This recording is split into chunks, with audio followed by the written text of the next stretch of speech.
Laura, welcome. Thank you. So, tell us just a little bit about your background. Um, well, how far do you want me to go back? I don't care. However far you want. Well, let's see. I pretty much was raised in Billings. I've worked in various marketing type of positions, training and development, and then decided to stay home with my kids when we went down that road. And I have Brandon, my 5-year-old son, who has autism. And then I also have Evan, who is 2, and he is neurotypical. um, Tell us first about maybe your experience with autism when you first suspected maybe something might not be quite neurotypical. Brandon was tough. He didn't miss his milestones. He was at the later end of all of the milestones, but he was still making them. So while there was question, it was a tough call because he wasn't so pronounced. It wasn't severe. So we really did the wait and see. And once he was over about age 2, it became much more obvious. And looking back on it, knowing what we know now, we watch home videos of him even as a 4-month-old baby.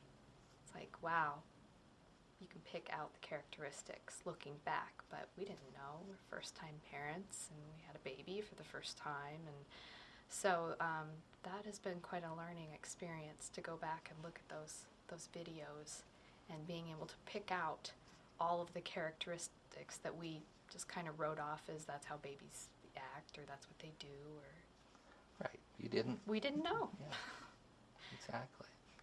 So, what kind of programs did you start with? Initially, I took him to a preschool screening because I did have concerns that his language seemed to be not that of his peers of the same age. And I really didn't realize that because he was always making progress, learning more words until I was around his cousin who is within 4 days of his age, also a boy, and he's speaking in sentences practically. And that was a real aha moment for us. So we did do a preschool screening, and they weren't entirely sure what to do with him because he was really teetering on all those developmental edges. So they sent out a home person to do a further evaluation on him, a deeper, more thorough evaluation, which happened to be Audrey Pierce-Seeley when she worked for them. And so she did our intake, and he barely qualified for services because he was just on that cusp. Right.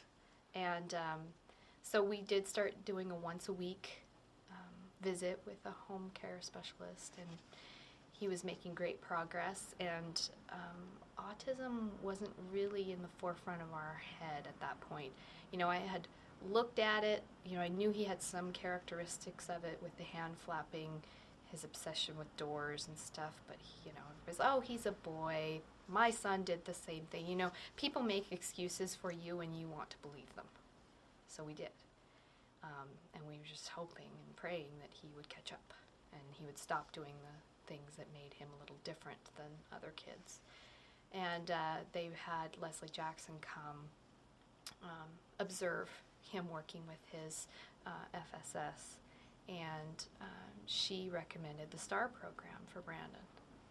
And he was 2.5 at this point, so pretty young. Right. And I was like, well, what's that? And she said, well, it's a preschool for children with autism. And that was kind of my first, that's like a punch right in the heart to hear that. And, my first reaction was, but my son doesn't have autism. I knew of Rain Man. My son was not Rain Man. But I didn't realize, that it was this huge spectrum, and from very low functioning to almost indistinguishable from anyone else, and everything in between. I didn't know that. Why would I know that? So I wanted to put him in a preschool program anyway because I thought he needed help with social stuff. So she's like, well, just come look, come observe the class. And I observed it, and phenomenal classroom. I liked the fact that it was small and there was lots of adults and to give him extra attention. So, despite, and I knew he had troubles. So I was like, well, this will be a good fit. They made everything was based on the child's needs. They each had their own IEP. So, what other children, their disabilities were, really wasn't going to change what my son was learning. Each child had their own. So I liked that idea. So we tried it, and it was amazing. He did very well. He thrived. I remember his teacher telling me towards the end of the year that she was having to get out new curriculum because he was doing so well. So that's always good to hear. So that was kind of our start. We didn't get the official diagnosis until he had finished that whole year of school.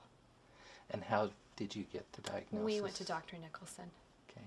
And at that point, it had been a whole 9 months, and we really started doing a lot of research on autism, and we had pretty much self-diagnosed him anyway by that point, but with the official diagnosis comes more assistance, and Right. that just makes it a little more real, and then you can step back and say, okay, we have this diagnosis. Now what do we do? Instead of just worrying and skirting around the issue and trying to avoid it because you can't avoid it, you might as well just tackle it head on. Yeah. So that's what we did. So, insurance. Oh yeah, the Dr. Nicholson gives us this whole list of stuff, which Brandon was already in speech therapy, and that was all we had been doing. And she's like, well, you really should think about occupational therapy. That was when play was just kind of in the infancy stage, but getting started. She's like, I think he'll do really well with something like that. A whole list of here's things you could try. And then I start looking into all these things. Oh, by the way, insurance doesn't cover anything. So that was very heartbreaking. Just it's like, well, I'm supposed to do this. My child's doctor told me he needs to do this to get better. Why doesn't my insurance pay for it? That doesn't make sense. If you get a cancer diagnosis, they're not like, okay, well, you need all this chemotherapy and radiation, but you're going to have to pay for it yourself because insurance doesn't pay for it. That was the only thing I could compare it to. It's like, what gives them the right to decide that it's okay to discriminate against our children getting the treatment that a pediatrician is telling me that he needs? That just blew me away. So, but as a typical person, I didn't think there was anything I could do about it. It is what it is. These are huge, huge companies with a major amount of power, very, highly paid lobbyists. You don't go up against the insurance companies and win very often. And so I really did just kind of forget about it, and we just sucked it up and did as best as we could and paid for as much as we could. And So were you able to do everything? we did with help from family. Okay. So You figured out a way to do it. we made it work because we didn't really see much option.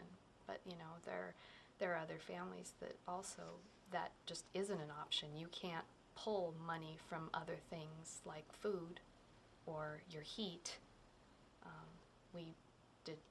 We had holy socks, and we did without the less important things to pay for it.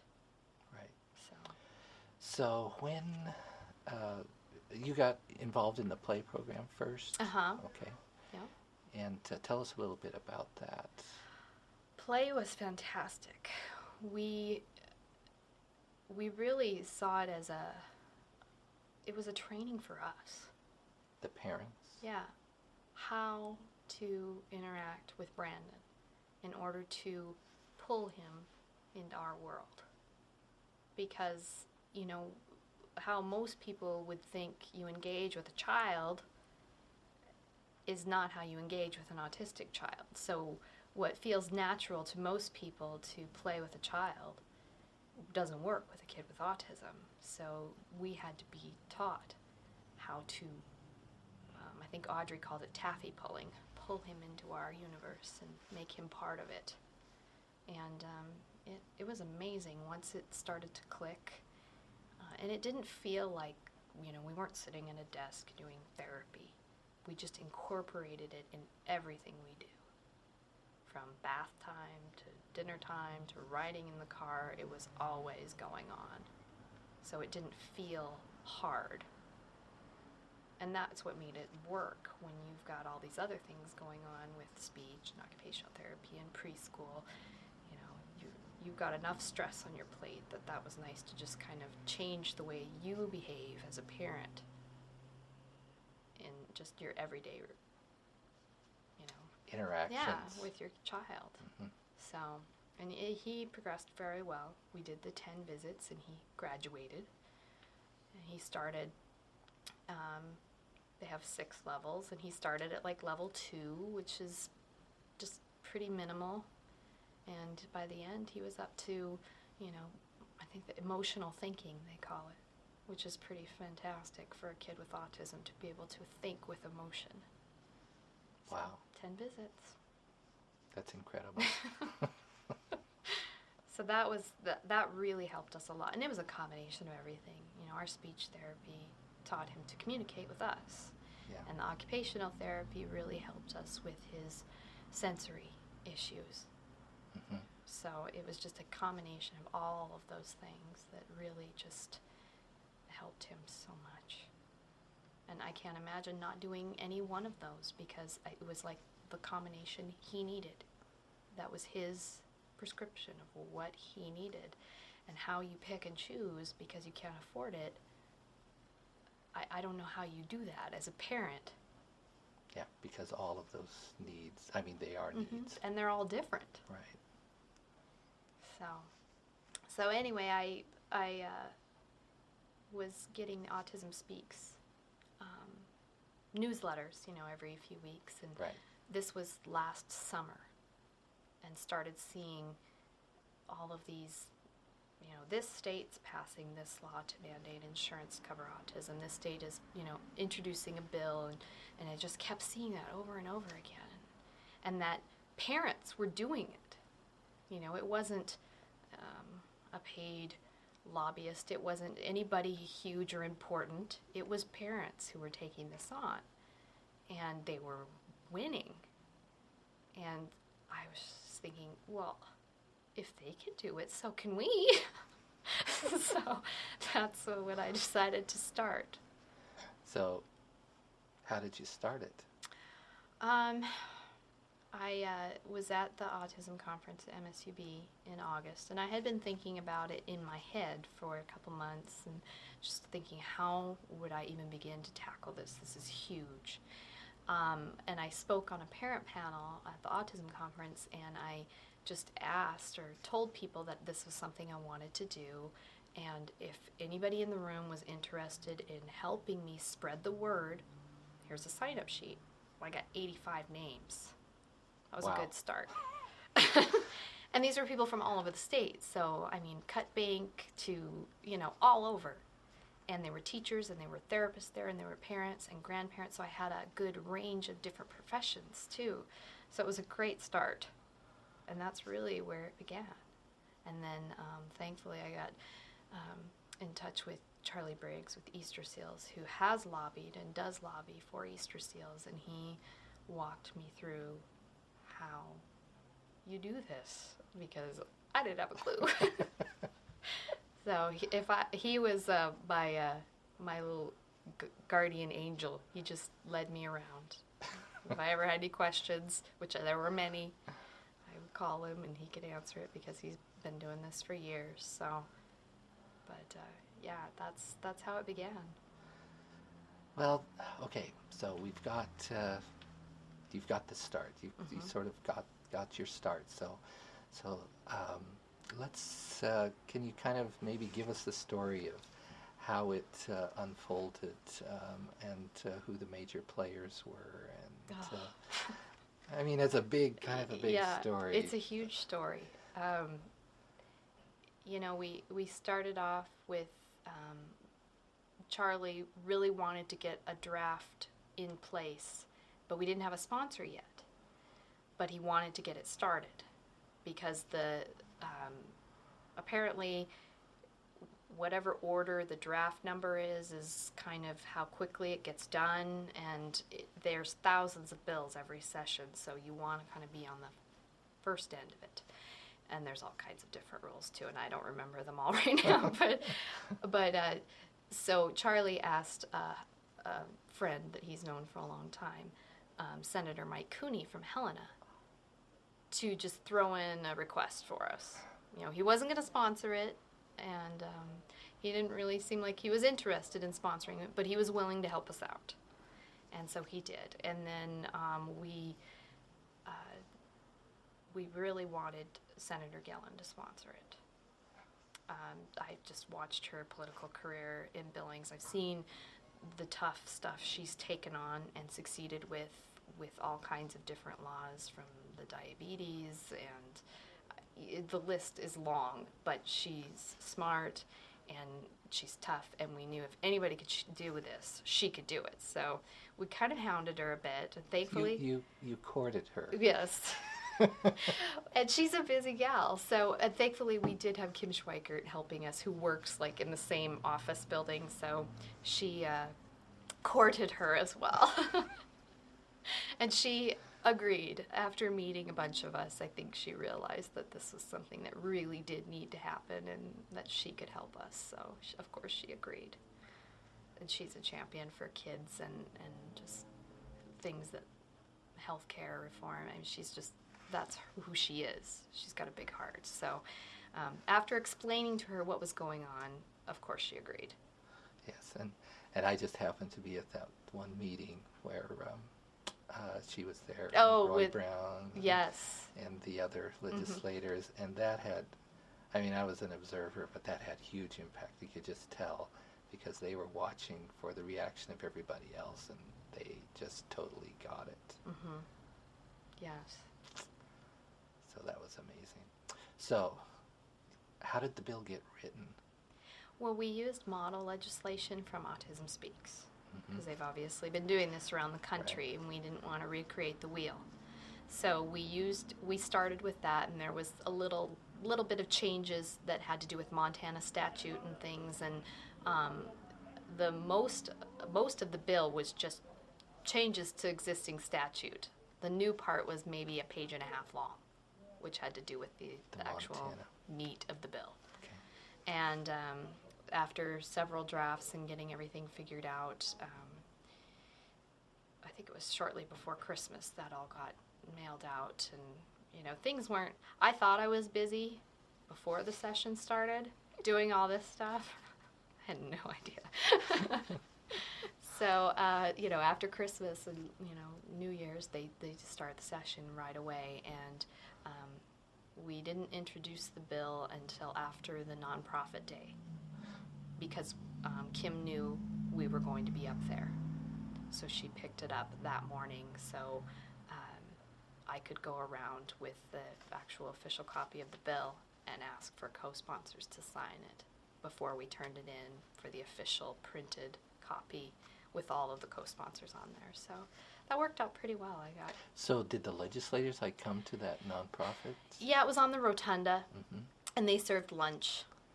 And so there were, I mean, out of 150 legislators, maybe 50 of them I saw, and some of them ran down there, grabbed their lunch, ran back to their office. But I did get a chance to talk to several, which was nice, just to kind of get a feel for how this was going to work and some of the challenges we were going to face, because as I was talking to these folks, I had no idea how they would feel about something like this. So I was just going into it blind, you know. So I had some good conversations and made mental notes of what we need to do going forward. And So how many sponsors were there? oh gosh, probably 10 or 12. So did they sign up like right there? Mm-hmm. Wow. Yeah.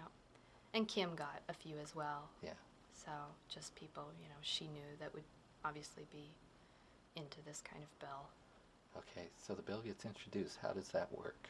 I wasn't there that day. That was the day after we were there for the nonprofit day, and I think the speaker or the president of the Senate, because we started in the Senate, they just introduce it and they refer it to a committee. So it's pretty non-eventful.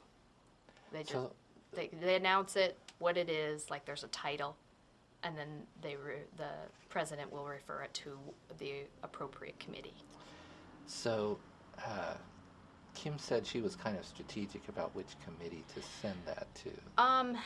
In the Senate, we didn't have a lot of choice. Okay. The Senate was, despite Kim being in the Senate and having a leadership role in the Senate, her party was in the minority. She was a Democrat, and it was a Republican-controlled Senate. So we didn't have any say. We wanted it to go to public health, and it went to business and labor, which was a blow right from the start. We thought we were sunk going to business and labor, because that's about money, not about welfare and kids and health care. This is about money.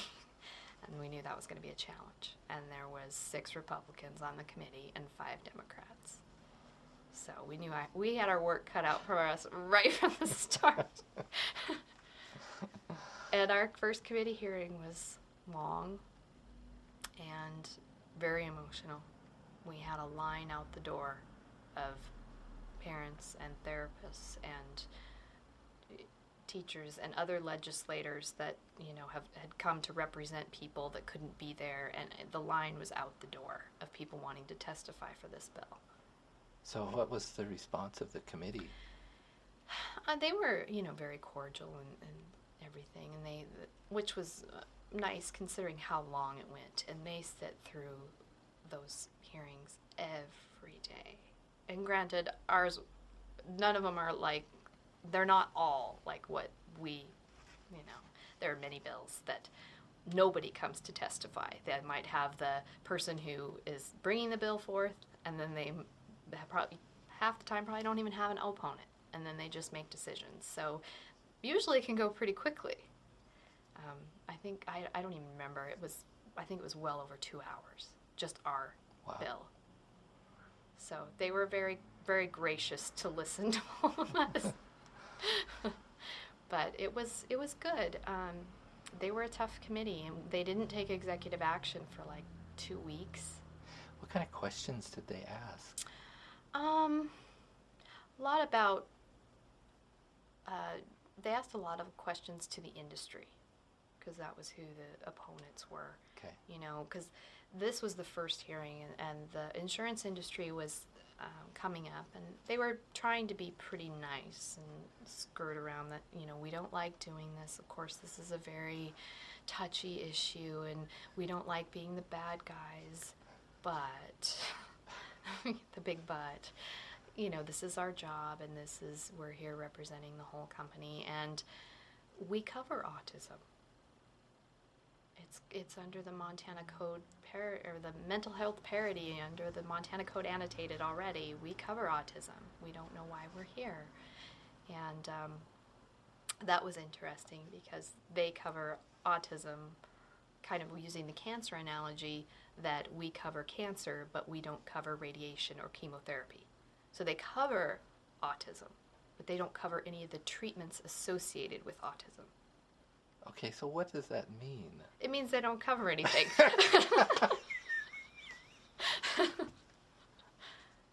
Oh. Yeah. So Okay. that was their first argument, which we clearly fought that one well. Did you have any documentation at that point? Any studies showing? I had my insurance policy. Okay. Which, cognitive therapy was specifically excluded if you had autism, and a whole other list of, and then also our policy, we had a $2,000 annual maximum benefit for speech, OT, and PT combined, which if you're doing once a week speech and once a week occupational therapy, it will last you 8 weeks. and then the other, 40 some weeks you're paying for. Right. So that's, how do you do 8 weeks of therapy and say, okay, we're done till next year? Which some parents had to do that, but then they would lose their spot because speech and occupational therapy is in high demand right now for any number of medical conditions. So it was a choice for a lot of parents, Yeah. What do you do? So we squeaked out of that committee by 1 vote. Wow. And that happened to be Roy Brown's vote. Wow. He crossed the aisle from the Republicans and joined. Well, he was a co-sponsor, and he's my senator, so he really didn't have a lot of choice. Well, I'm sure that must have been a tough choice. It was. For him. I'm sure he had a lot of pressure, but when he is there representing me, he's my senator, and I'm, I know tons of people in his district, and I'm sure he heard from hundreds of them. So it was one of those things that despite the way you might have originally voted, when your constituents in your district are screaming that loudly, you have to listen. That makes you a good politician, makes you a good servant to the community. And this wasn't a normal issue. No. And, we had breakfast with Senator Brown and his wife, and because I wanted him to support me up there. I knew we needed some Republican support up there. And I knew he was a nice man and that he, doesn't always vote party lines. So I just wanted to explain to him our issues. And when he came knocking on my door, he's like, if you ever have any concerns or if you need help, you call me. And I called him. And so I was worried that he would have to think about it, co-sponsoring an insurance mandate as a Republican in leadership, that's a lot to ask. And he didn't even bat an eye. He's like, of course I will. So Wow. that was a big weight. And when it came down to it, we needed him. Yeah. We wouldn't have made it out of that committee without him.